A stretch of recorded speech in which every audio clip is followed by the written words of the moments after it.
Gamers, we've got to talk about Nightreign's player base. It's absolutely dreadful. Now, I don't mean in terms of skill.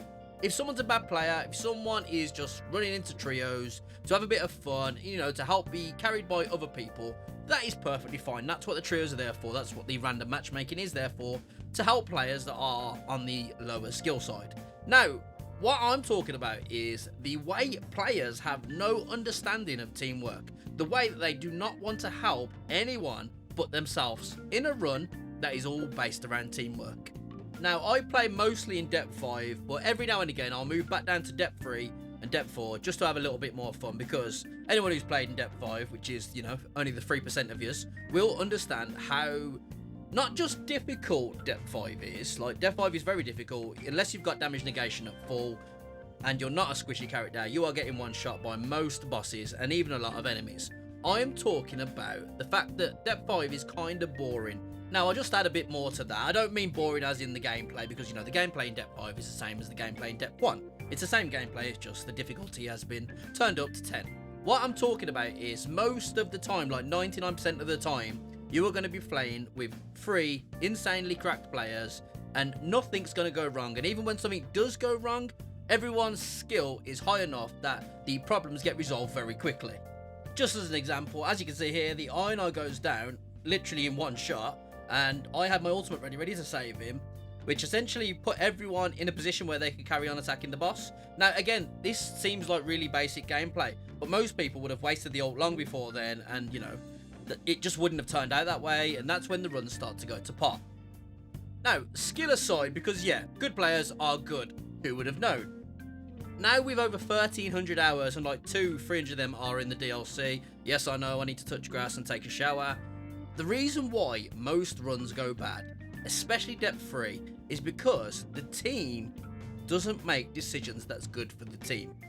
Just another example here, I was playing with 2 Undertakers and I was using Executor, Executie, and the Undertaker had the Lord of Blood's Exaltation. Now, I tried absolutely everything to get this talisman off her. I give her a different talisman, I gave her successive attacks, I showed her that I had a legendary Rivers of Blood, and she just would not give it up.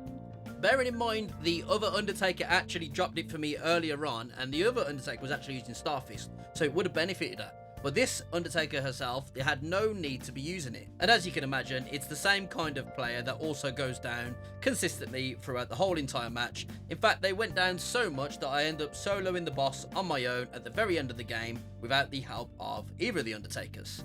Now, again, that could just be a skill issue, and that has nothing to do really with the team play between you and your teammates. But small stuff like this just prevents the run from going as good as it can do. Just another example, I was on a run here with a Scholar and a Duchess, and the Scholar was just not helping out all game. The Duchess was absolutely golden. She was helping out, she was passing out weapons, just as you should do when you're in a team. And of course, she offered me an Envoy's Greathorn. We was fighting Gladius. We didn't know at the time, but it was actually ED Gladius. And what does the Scholar do? Picks it up and refused to give it me the whole game. And of course, he was the first to go down, consistently 3 bars in pretty much all the boss fights, and he just wasn't helping out at all. So what happened in the end? Obviously, he was the first to go down against the Everdark Gladius fight. I only had a lightning weapon, and I believe they've got resistance to lightning. Anyway, long story short, he went down first, so the Duchess, the absolute queen, and myself, we decided to leave him there for the whole fight, because he was no help throughout the run. So why should he get to share in the glory of beating Everdark Gladius? And as you can see here, he clearly knew what he was doing. He was just being a scrub. And even the Duchess herself, she walked over and pointed him down because she also knew what he was doing. And as you can see there, I had 0 weapons apart from the Dragon Crab Blade, because I just wanted to prove a little bit of a point to show him that you don't need to hoard a weapon. I think the weapon had something like plus 8% HP on. So, you know, plus 8% of Scholar's max HP would have been like 60 or something. I don't know what it is. But yeah, my point being, and I know it's really petty. Of course it's petty. You have to be a little bit petty in this game. I know it's petty, but the point being is that you need to work as a team. So, examples aside, let me get to the points of how you can be a better teammate. First of all, when you load into an expedition, just load the inventory of each of your party members and just check what they're using. Keep that in the back of your mind, and when you beat a boss or when you open a chest and you find, like, you know, skill plus 15 and you know your Duchess is running a skill build, just ping it to her, let her have it, even if it's got a passive that you might want, or even if it's a weapon that you might want, unless it's going to change the run. Just give it to your teammates because it's going to help their build, and if their build's stronger, you're going to have an easier time against all the bosses. So that's tip number 1, just, you know, share around your loot. If it's better for your teammate than it is for you, just pass it to them.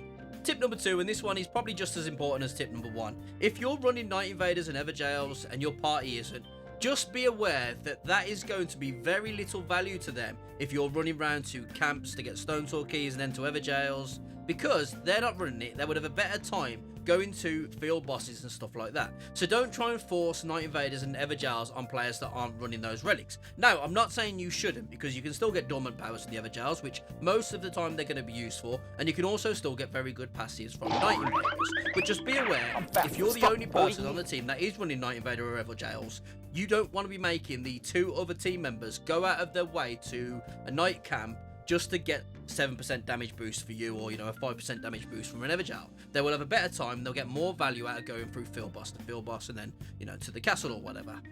Tip number 3, and this one's kind of difficult to get people to do because not every player is confident or, you know, well versed in each character in Nightreign. So if you load into the character selection screen and you are fighting, I don't know, Libra, and you can see there's already a Revenant and there's already an Ionite.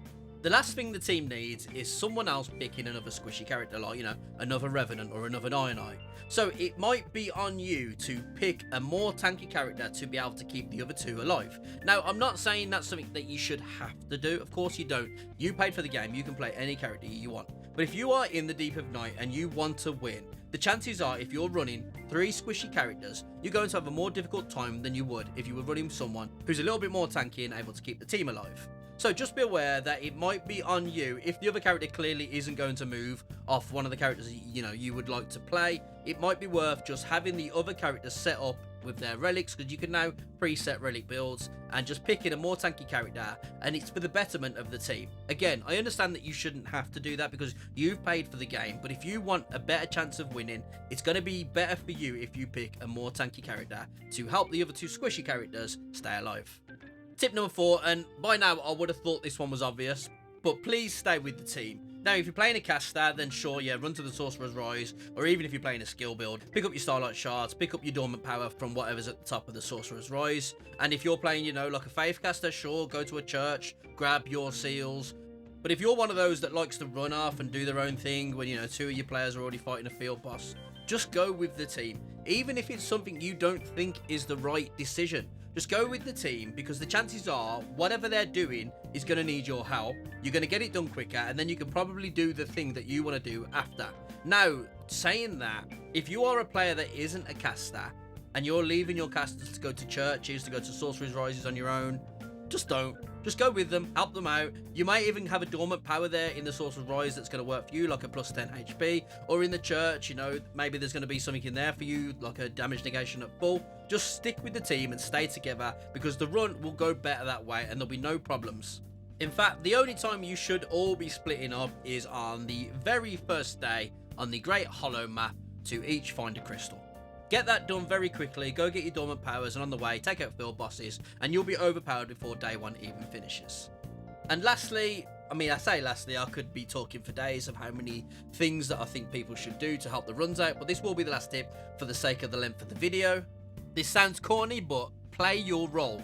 For example, if you're playing the Guardian, guess what your job is? Your job is to tank all the hits, keep the aggro, and allow your damage hitters, even though the Guardian can do damage now with the new relics and stuff, allow your damage hitters to be putting out the damage. If you're playing the Walder, pretty much the same thing. Keep the aggro, stop the boss from targeting your squishy characters, and give them an opportunity to do damage. If you're playing the Ionite and you're fighting Noster, don't pick up less likely, because you have one job. Your one job is to keep the aggro of them off. That is literally it. Guess what happens if you're playing Ionite, you've got less likely plus 12 on, and both of your other teammates are doing the damage against the Farticus, whatever his name is. Guess what happens? If you can't guess, I'll show you.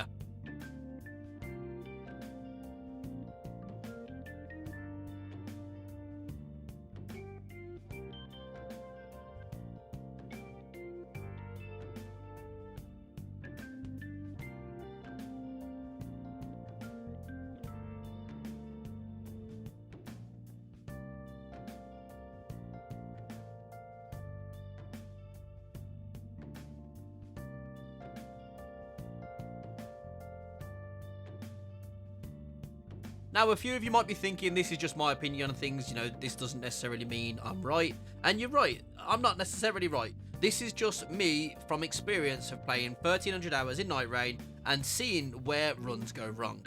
Now, it's not always that case. Sometimes it is just everyone's playing shit and, you know, no one's carrying the run. That happens, you know, those you just got to move on from those, ignore them, pretend like they never happened and move on. But most of the time, when runs go to pot, it's because people aren't working together as a team. Now, no doubt, I'm probably missing some really important tips. This wasn't actually meant to be a tip video. This was going to be me yapping and ranting about how annoying some Nightreign players can be, but I thought I'd turn it into a few tips to actually have some value instead of just a yap session. So, if I have missed some major tips that you can clearly see that are wrong, that prevent runs from going the way they should, feel free to drop them in the comments and, you know, we can discuss them all. Everyone else can discuss them, and just to see, hopefully, if we can make the entire Nightreign community a lot better with a lot better teamwork. So, gamers, I will leave you with this depth-free Dreglord clutch, which was pretty much the entire second phase on my own. As always, stay safe. Catch you on the next one. Big love. Peace. Oh, shit. Not good. White people dead. We getting the fuck out of here. Oh, fuck. I don't know where to run. Okay, we survived. Right, we got no heals, which means we cannot get hit. Not once. Okay, let's just get dragged into the vortex, Mike, why don't you? You flunker. Oh shit, that's all we need, Scarlet Rot.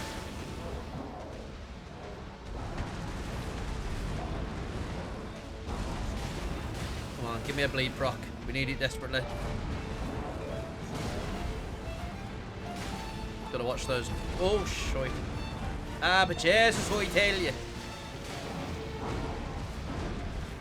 We're gonna get Scarlet Rotted. Scarlet Rot's gonna do us.